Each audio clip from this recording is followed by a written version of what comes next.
Depuis 2 ans, nous vivons avec la peur du Covid. SARS-CoV-2. La désinformation gagne du terrain. Nous avons demandé à 2 chercheurs de l'Institut Necker-Enfants Malades, Claude Agnès Reynaud, directeur de recherche au CNRS, et Jean-Claude Weil, professeur d'immunologie à l'Université de Paris, des spécialistes mondialement reconnus dans le domaine de l'immunité, de nous expliquer le principe de la réponse immunitaire et de la vaccination avec des ARN messagers. Claude Agnès Reynaud et Jean-Claude Weil travaillent sur les questions d'immunité depuis plus de 30 ans, avec comme seul objectif comprendre. La question c'était pourquoi faut-il se vacciner ? Alors la réponse c'est qu'il n'y a pas de médicament contre les virus dans la plupart des cas. On a maintenant, au bout d'années de recherche, quelques antirétroviraux sur le HIV, mais on ne sait pas empêcher l'infection d'un virus. La seule chose qu'on sait faire sur les virus, c'est vacciner. Mais il y a des vaccins qui ont eu un grand succès, comme la fièvre jaune et la variole. La variole nous intéresse, nous, parce que ça nous a permis de poser la question de qu'est-ce que c'est que la réponse à un vaccin. Alors, en 2 mots, la variole, elle a fait 300, pour vous donner une idée des chiffres, 300 millions de morts au XXe siècle. 300 millions. Et en 1970, grâce au vaccin, le virus a été éradiqué de la planète. Il n'y a plus de virus de la variole, à part dans les frigidaires de 2 laboratoires dans le monde. Donc plus personne n'est vacciné à partir des années 70, puisqu'il n'y a plus de virus. Et ça, c'est grâce à la vaccination. Alors pourquoi ça marche ? Ça marche parce que si, dans une infection virale, on fait ce qu'on appelle une réponse immunitaire antivirale. Et ce que le vaccin va essayer de faire, c'est de mimer cette réponse. Qu'est-ce que c'est que la mémoire immunitaire ? Donc la variole protège les gens pendant toute leur vie. Pourquoi ? Parce que une fois qu'on est vacciné, par exemple à l'âge de 10 ans, on va produire des cellules qui vont se stocker en général dans la rate. Et ces cellules vont dormir dans la rate, comme des agents dormants pendant 50, 60, 70 ans. Mais si le virus rentre, si la variole rentre dans le corps, en 24 heures, ces cellules vont réagir et faire des anticorps et éliminer le virus. Donc ce sont des agents dormants qui peuvent se réveiller à la seconde où ils doivent se réveiller, comme des agents secrets qu'on mettrait dans une ville, au fin fond d'un pays pendant 50 ans, et un jour on les appelle en disant « demain il faut faire ça, il faut mener telle opération ». Ces cellules à mémoire, ce que je les appelle moi des cellules normales immortelles. Elles ne sont pas sénescentes, c'est-à-dire qu'elles ne sont pas vieillies, fatiguées, elles ne sont pas cancéreuses, elles n'ont pas fait de cancer, elles dorment dans un coin, mais elles sont encore capables de réagir. Et elles meurent parce que l'individu qui les porte meurt. C'est une course contre l'infection, le système immunitaire est en retard. Donc l'infection se développe, on a des symptômes, ils peuvent être graves, et avec le temps, le système immunitaire va arriver à prendre le dessus. Alors qu'est-ce que c'est la vaccination ? C'est faire la même chose, mais avant de rencontrer le virus, on a entraîné le système immunitaire à le reconnaître, lui et pas un autre, et à nous défendre efficacement, rapidement contre ce virus. Et alors on a 2 armes pour se défendre, on a les anticorps et on a des cellules à mémoire. Alors ça c'est plus compliqué et on en parle beaucoup moins. Alors un anticorps c'est une protéine. Alors on peut le dessiner, souvent on le dessine comme un Y. C'est-à-dire c'est une espèce de fourche donc qui va se fixer. Généralement, alors par exemple sur les structures du virus, on a un terrible coronavirus qui est plein de spikes. Alors en français on dit spicule, c'est l'espèce de petit coronavirus et qu'il a une couronne.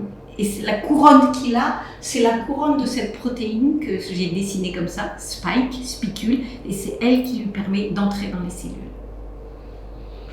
Et cet anticorps va se fixer et par la poignée de cet anticorps, il va appeler plein de cellules pour que ces cellules attaquent et mangent le virus et l'éliminent. Et après, ça c'est une espèce de grosse cellule qui va produire ces anticorps, qu'on appelle un plasmocyte. c'est une des cellules qui est faite relativement rapidement dans l'infection. Mais ces anticorps ne sont pas toujours bons. Alors on a une deuxième vague de cellules qui là va essayer de faire mieux et va produire de meilleurs anticorps. Et ces cellules-là, elles vont rester très longtemps. Le vaccin mime, qu'est-ce qu'il va faire le vaccin? Il va mimer le virus. C'est-à-dire qu'il va faire comme si le virus rentrait, parce qu'il va présenter quelque chose que le virus présente. Donc soit le vaccin va être le virus entier, inactivé, parce qu'on ne veut pas injecter la maladie aux gens, on tue le virus, mais il est entier, on l'injecte aux gens, soit on injecte aux gens des parties dont on sait qu'elles sont à la surface du virus et que ce sont elles qui déclenchent la réponse immunitaire.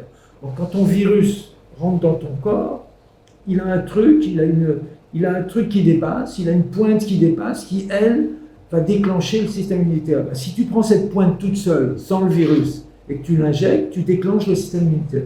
Toute la base du vaccin Moderna et Pfizer, c'est ça. Ils ont pris juste la pince, ils ont laissé tomber le virus, et ils ont dit, avec cette pince-là, je vais déclencher ma réponse immune contre la pince. Mais c'est ce que je veux. On va faire de la biologie très très basique. Hein. C'est-à-dire, une cellule, elle a un noyau. Dans ce noyau, il y a l'ADN, c'est le matériel génétique. Et cet ADN, c'est lui qui contient l'information, mais il faut la décoder.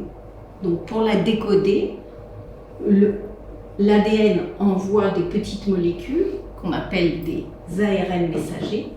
C'est joli d'ailleurs, parce que c'est le messager entre le noyau et le cytoplasme.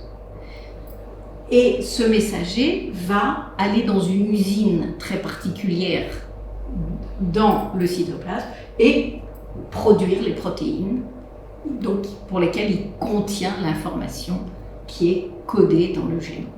Alors, c'est ça l'ARN messager. Alors, pour les biologistes, l'ADN, c'est quelque chose de très costaud. Les protéines aussi, ça peut. Et s'il y a une chose qui est fragile, c'est l'ARN messager. Donc, l'idée, ce qui est magique, c'est d'arriver à injecter de l'ARN messager qu'il ait le temps de s'exprimer.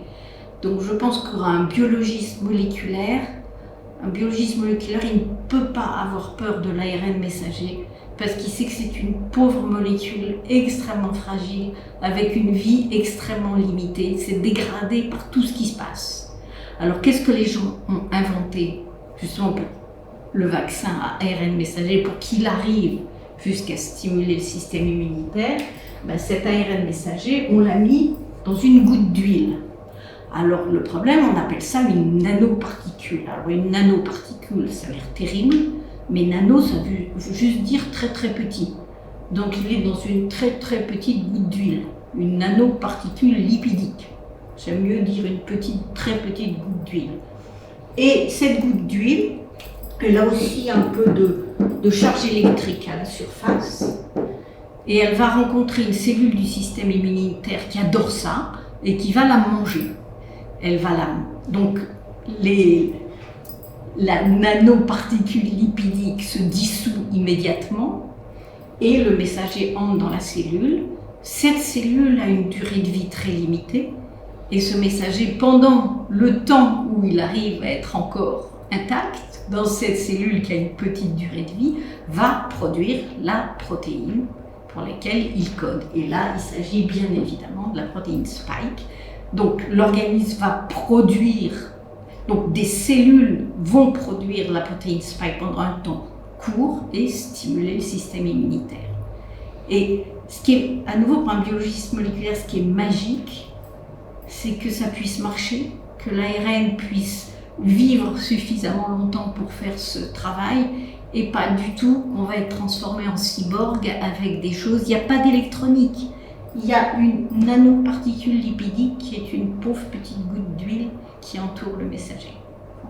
Ce vaccin, il est fait par une molécule qu'on appelle l'ARN messager. C'est une molécule très fragile.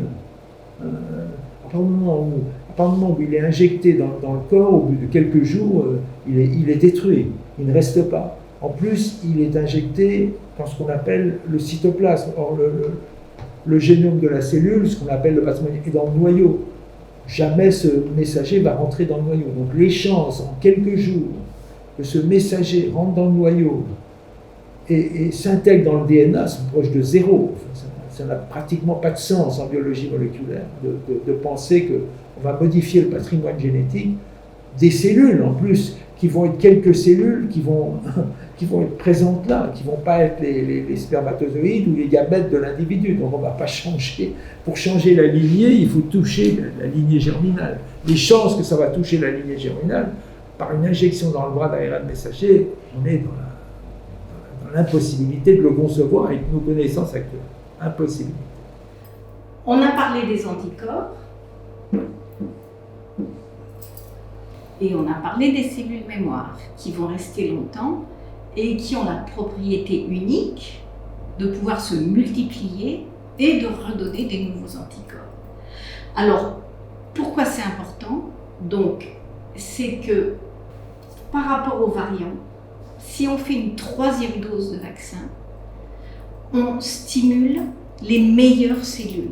Donc, c'est les meilleures cellules qui vont proliférer, qui vont se multiplier et qui vont pouvoir faire des meilleurs anticorps. Et ce qui est très très intéressant, c'est qu'on n'a même pas besoin de venir avec un variant. C'est-à-dire une 3e dose, même du même vaccin, va faire se multiplier les meilleures cellules. Et les meilleures cellules, elles sont bonnes contre tous les variants du SARS-CoV-2. Parce que le SARS-CoV-2, c'est pas la grippe. C'est-à-dire les variants, c'est des petits variants. Ils sont un peu variants, mais pas gigantesquement variants. Pour le moment, les variants nous embêtent beaucoup plus parce qu'ils sont plus infectieux que parce qu'ils échappent au système immunitaire. Pour le moment, le système immunitaire s'en sort pas mal du tout. Ce qui a changé avec le Delta, c'est qu'il est très infectieux. C'est-à-dire, il se multiplie plus, une infection, on crache plus de virus, on contamine plus de monde si on n'est pas vacciné. Pour le moment, ce virus, il est tout jeune, il est un peu bête et il ne sait pas échapper au système immunitaire. La porte est étroite pour lui. Si le virus revient, par exemple si c'est un variant, il peut y avoir plusieurs de ces cellules qui n'arrivent pas à reconnaître le variant, mais s'il y en a une qui le reconnaît, à ce moment-là, elle va se multiplier, elle va donner plein de cellules pareilles. Elles vont donner les grosses cellules qui vont donner les anticorps. Et donc, on a des anticorps capables de reconnaître les variants. Donc je crois qu'on ne peut pas dire plus que j'ai lu ce matin qu'il y a 16% des Français qui sont anti-vaccins. Il y a le personnel soignant qui refuse d'être vacciné. Des gens éduqués qui considèrent que le vaccin... Mais là, je dirais une chose qui va t'amuser, c'est que je pense que quand on arrive à ce stade, des gens non éduqués, ils méritent qu'on leur explique. Et à mon avis, on peut les convaincre. Parce que les gens cherchent à savoir. Donc quand quelqu'un, par son métier, par son éducation, n'a pas été en contact avec ce savoir, si on lui explique gentiment, à mon avis, il peut écouter. Les gens éduqués, c'est beaucoup plus grave. Je comparerais ça aux négationnistes. Je pense qu'il n'y a pas d'argument pour les convaincre. Les gens qui sont contre, on ne les convaincra pas. Mais il y a des gens qui ont peur, et ça peut se comprendre, parce que c'est relativement nouveau. Alors, c'est quoi les craintes? Il y en a une qui est souvent formulée, et je ne trouve pas qu'on y répond bien, c'est le fait « pourquoi si vite ?» Et la réponse, elle est toute bête. Alors, ce qu'a le coronavirus, il est méchant, mais il est très bête. C'est-à-dire, il a à la surface une protéine qui lui permet de se fixer à la cellule et de l'infecter. Mais en même temps, cette cellule, elle est merveilleusement reconnue par le système immunitaire. On dit qu'elle est immunogénique, moi j'aime bien dire qu'elle est appétissante. C'est-à-dire, le système immunitaire arrive très facilement à faire des anticorps qui reconnaissent cette protéine. Et c'est pour ça que le développement était si rapide, c'est qu'on savait exactement quoi cibler, quoi faire et quoi mettre dans la composition du vaccin. Ça, c'est la première chose. La deuxième chose, pourquoi c'est allé si vite, c'est qu'en vérité, mais ça beaucoup de gens l'ont dit, c'est 20 ans, 30 ans de recherche derrière, et tout était en place pour répondre avec une vitesse effectivement qui est surprenante, qui peut surprendre, mais elle n'est pas une marque de danger ou de bâclage dans la procédure des vérifications de sécurité. Et l'autre chose, on est à 3,5 milliards de personnes vaccinées.